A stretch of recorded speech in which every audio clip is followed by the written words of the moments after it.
very special edition of the Simplify Your Retirement podcast. This is an abbreviated episode today, and it's kind of a little break from what we normally do. Yeah, at least we think it's going to be abbreviated. We never know once we get going.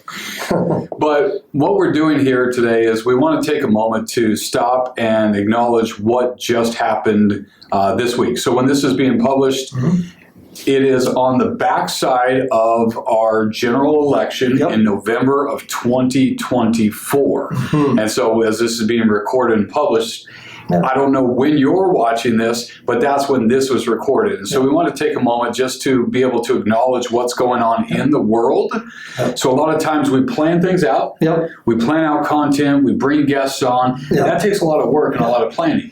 Yeah, in fact, today was the day we normally would have released the next episode of our season of the podcast. So we thought instead of just releasing a generic episode, as it were, to our audience, we would actually do something that's more of a current event. But we don't do this all the time. Normally, like you said, we have these seasons planned out.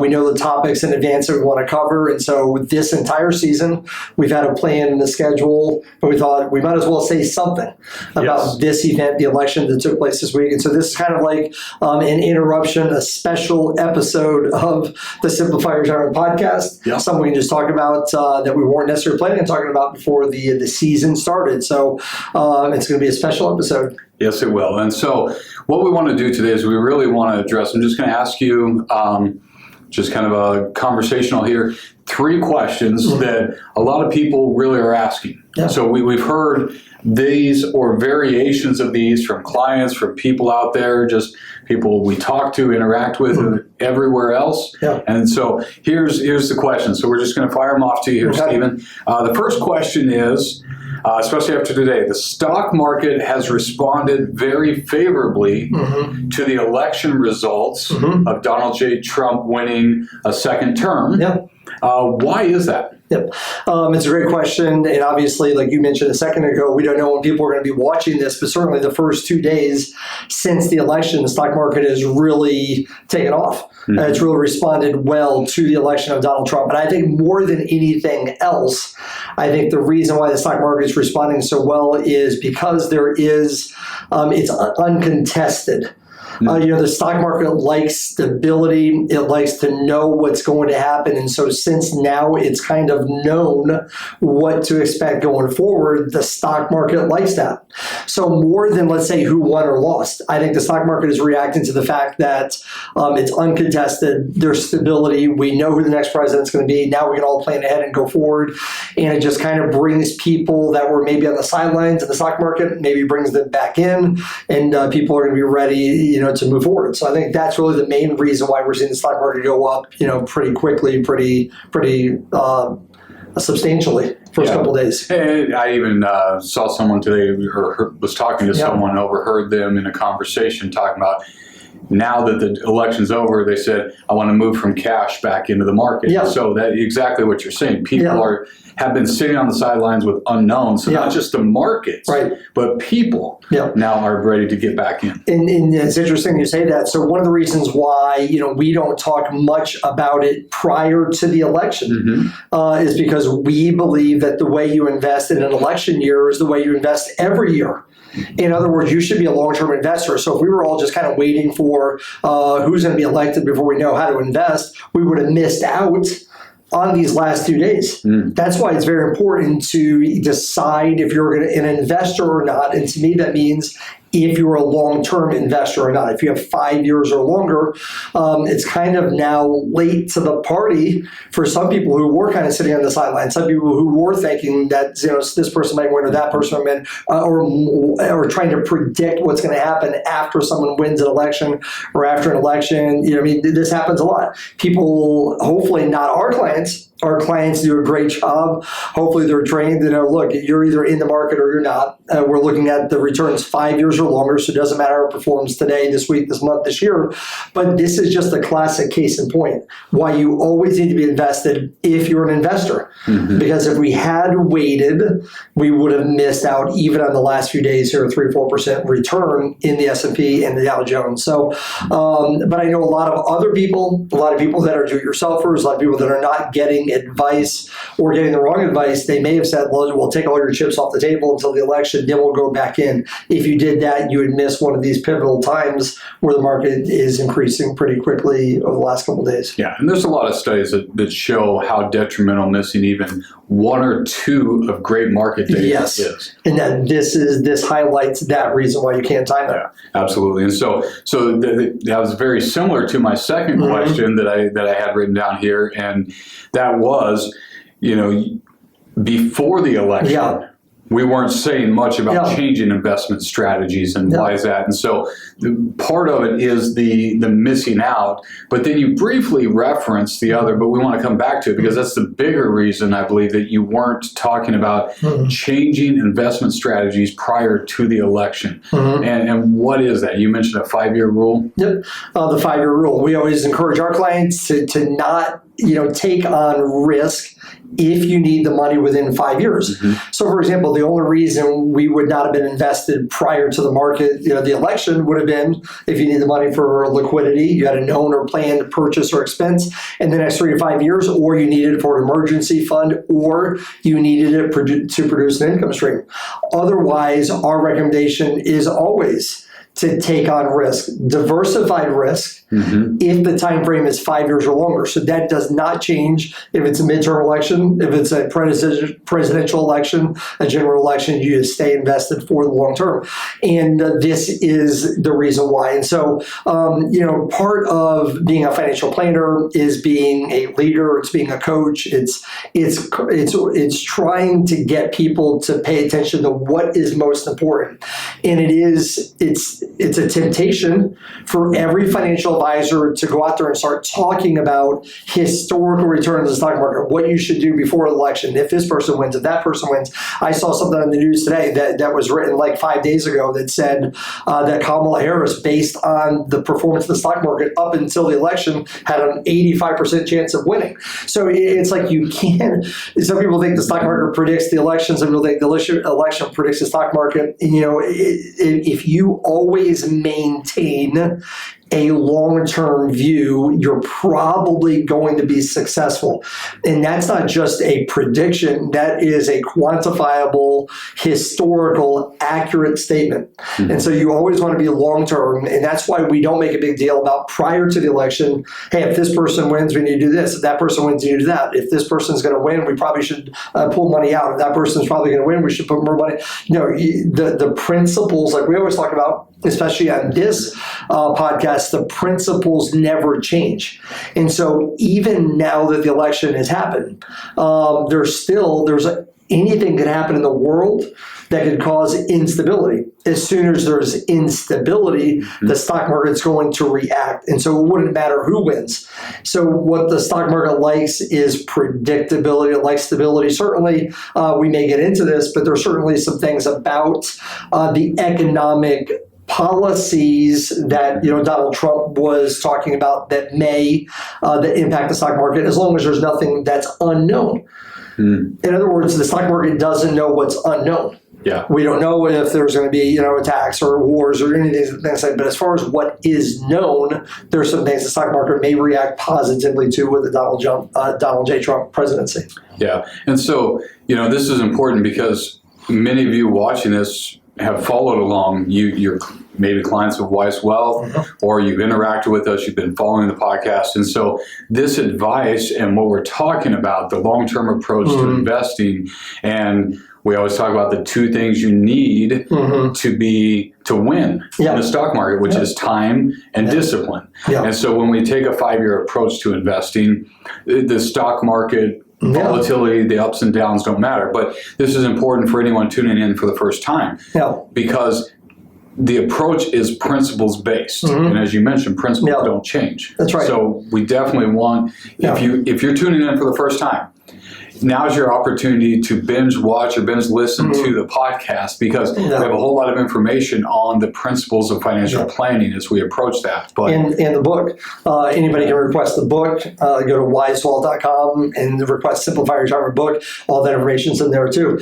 And you mentioned discipline. That is one of the key things that causes people to be a successful investor. And I feel bad for people that were trying to time the market. It never works in the long term. Sometimes people are right. And all of a sudden, when they said you should time the market and they're right, we're going to hear all about it. But you don't hear about it when you're not timing the market and you're staying disciplined and you're just consistently winning, which is what we want. It goes back to simplicity. It goes back to principles. It goes back to having this 3-bucket approach, understanding why you own what you own, understanding why you have the amount invested that you do, and whether or not you can afford that kind of risk or not. That's always the question. There's always going to be current events. All we're worried about is the current events in someone's life. What determines how much of your money should be in the stock market versus on the sideline is not the stock market. It's not current political or world events or economic cycles. It always comes down to an individual's economy. When do you need access to this money? Do you have a short-term need? Do you have an emergency fund? Do you have a known or a planned purchase or expense? Do you need income? That causes the investment recommendations to change. Otherwise, the stock market will perform long-term. And we would have said this regardless of who won. It's a 5-year outlook. We feel positive about the stock market's returns over 5 years or longer. We never changed it when Joe Biden was president, when Donald Trump was president. Now that he's president again, that outlook stays the same. And so it's important, like you said, time and discipline are the key ingredients. Yeah. And really the difference, too, in what you're talking about is the difference between owning a product and having a plan. There you go. And so that's our favorite thing, man, right there. That's music to my ears. But definitely. Yeah. The plan is what drives it all. It does. And when it helps you stay principled, then it helps you stay disciplined. Well, it does. And the reason why we're always passionate about this is because a lot of financial advice is so focused on the investment products, the mix of investment you have. And obviously, all of that's extremely important. But if the focus is on that, you're constantly trying to make changes, trying to manipulate the returns. And you're constantly looking at, what's going on out there. But the idea is the plan should determine these products. That's the most important principle there. Absolutely. So now that we're kind of through why we didn't change anything up front and why it's important to stay invested, time, discipline, all of that, and the stability of the market, which is good for the market moving forward. Now, I'm going to ask you to dust off your crystal ball. And I'll be right back. There's one in the office. One of my favorite things is at the beginning of the year. Every year, it's always fun because here in the office, we take everyone from the people who answer the operations phones to everyone to the advisors, and we all make predictions. And none of us are ever 100% right? Because we don't know exactly what the market's going to do. But the question that people always have, so I'm going to ask you your opinion. So, and this is not advice, but your opinion. What do you think people can expect economically from the Trump presidency as we move forward? Yeah, I think there's a couple of things that I'm really looking at. One of them is in 2025. We talked about this briefly, but the last time Donald Trump was president, they passed a bill called the Tax Cuts and Jobs Act. That bill was actually going to expire, regardless of who the president was, in 2025, in December 31st, 2025. So that was a big deal. In other words, if Congress doesn't act and still is, that bill, those tax cuts would expire, taxes would automatically increase for every American starting in January 1st, 2026. And so now that Donald Trump is the president, now that the Republicans control the Senate and probably the House, it looks like they're more than likely going to do something to make that permanent. The whole idea of that bill was we're going to do this for a period of time. It's going to sunset unless Congress acts and makes it permanent. It's not going to be permanent. But now there's a good chance, I think, that by the end of 2025, Congress will act and make that bill that was temporary permanent, which just means that tax rates will continue to stay low. That's one. Another big one that I'm going to be very interested in watching what happens, and one that I kind of heard toward the end of this campaign for Donald Trump, and that will impact many people who watch the Simplify Retirement podcast or listen to it, is no tax on Social Security income. This is huge. That would be unprecedented. That could have a massive impact. So that's one of the things he talked about towards the end of this campaign, that eventually, and I would never expect this, and probably not even in 2025. Yeah. So let's lay out the expectations. It would be a really shock to me unless they somehow put it in this Tax Cuts and Jobs Act bill.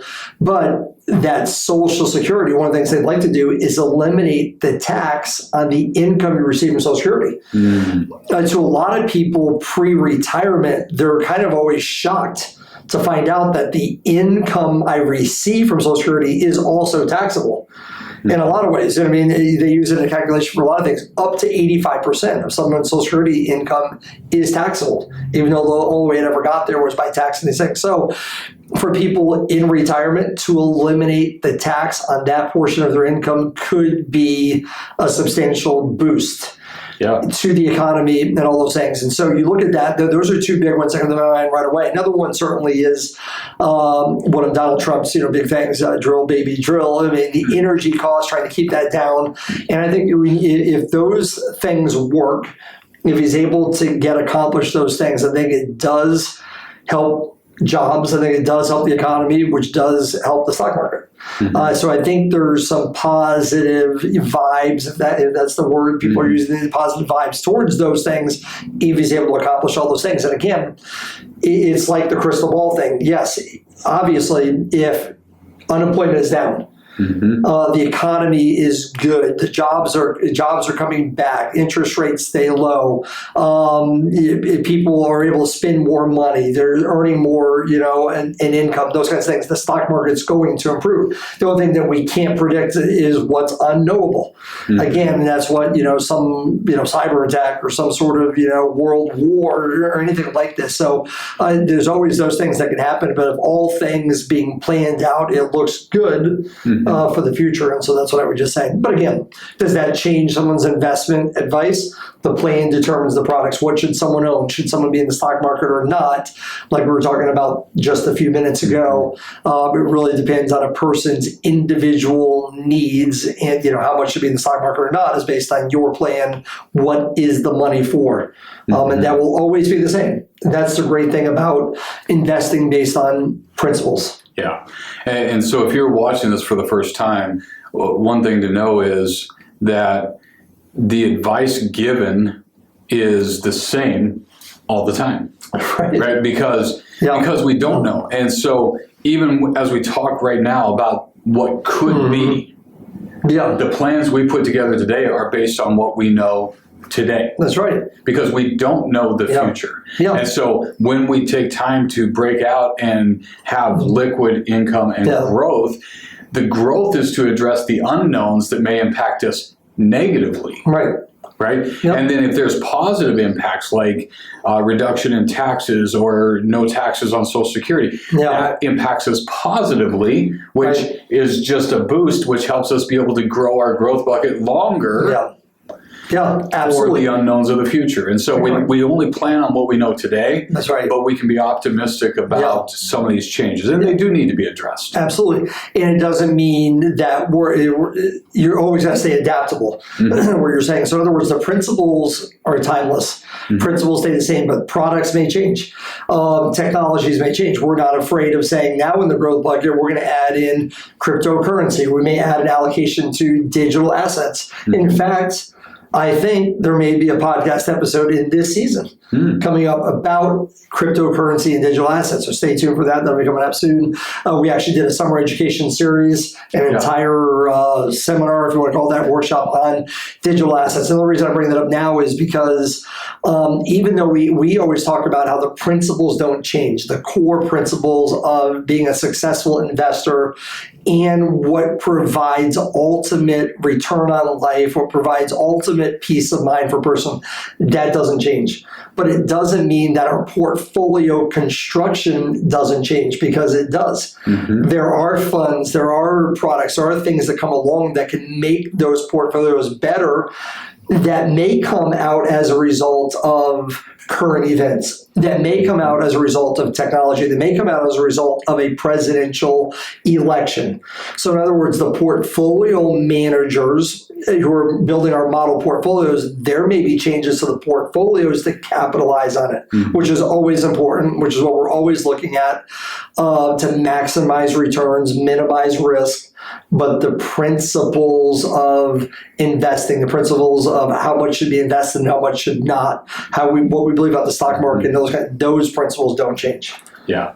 And in fact, this episode falls in the midst of, in between two episodes from the portfolio managers on the values-based philosophy investing, of building portfolios and how we do that and why we do that. And so you can go back and watch the last episode to pick up on that, and then again the next upcoming episode. So if you haven't subscribed or liked these episodes yet, subscribe to this podcast and you'll be notified when the next one comes out as well. Go back and watch the one previous and you'll hear all about that. Absolutely. But again, the plan is what's important. So if you're watching this, whether you've been watching it a long time or for the first time, and you feel like you don't have a plan, you need to give us a call.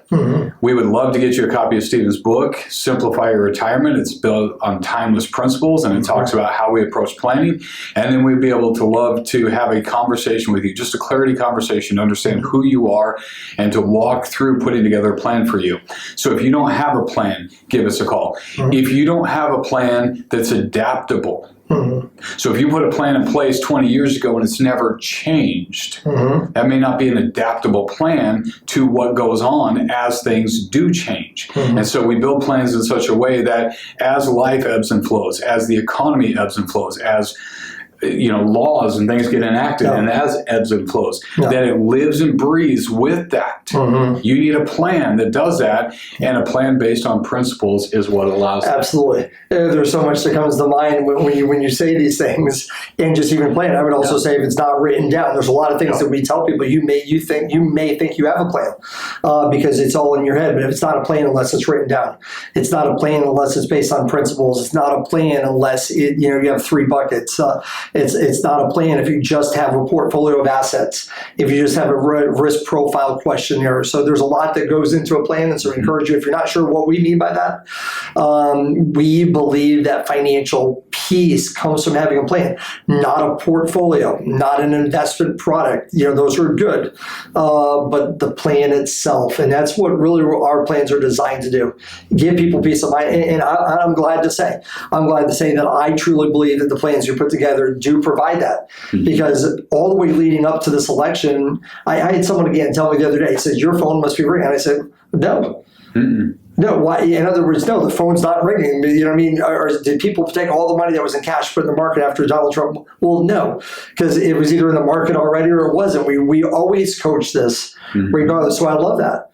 We don't really have to constantly be focused on the latest winds of change or current events and those kinds of things. It just goes back to these principles of planning and the peace that comes. And that's why if you have a so-called plan, but it's not giving you peace of mind, that it's not the same definition of a plan that we have. And so I think, I've got a plan. Well, our definition is different, and I think it'd be valuable for anyone to learn what that means and how it's different. Yeah. So just reach out to us, info@wisewealth.com. Send us a message there, or call us at 816-246-9473, and a gift to you would be Stephen's book for you to be able to read. So again, we thank you for joining us for this special episode, post-election episode of Simplify Your Retirement.